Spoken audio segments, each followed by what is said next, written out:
Après un parcours remarquable à la compétition mondiale Huawei ICT 2025 en Chine, la délégation guinéenne, conduite par la ministre des Postes et Télécommunications, rencontre le Premier ministre chef du gouvernement. Elle revient avec le statut de vice-champion du monde dans la catégorie Network Track. La Guinée s'est distinguée parmi 100 pays et 217 000 participants, se hissant dans le cercle très restreint des 48 pays qualifiés pour la phase finale.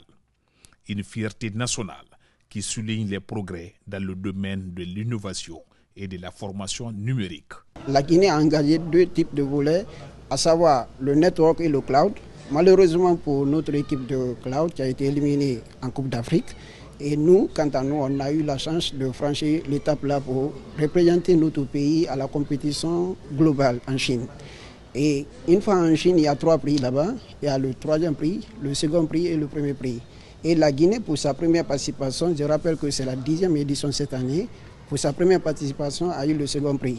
Le Premier ministre Amadou Ouriba a félicité ces jeunes porteurs d'espoir et d'avenir pour la nation. Huawei a attaché une grande importance à la formation pour les jeunes Guinéens talents.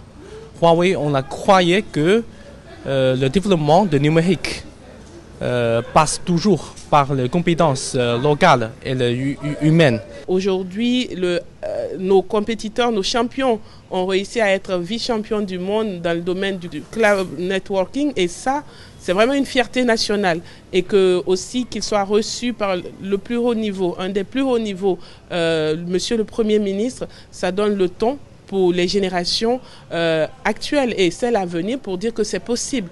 En tant que pays, en tant que nation, nous pouvons continuer à hisser le couleur en agissant chacun à son niveau. Quelques heures plus tard, c'est une autre rencontre de haut niveau qui s'est tenue à la primature. Amadou Ouriba a accordé une audience au représentant spécial du secrétaire général des Nations Unies pour l'Afrique de l'Ouest et le Sahel.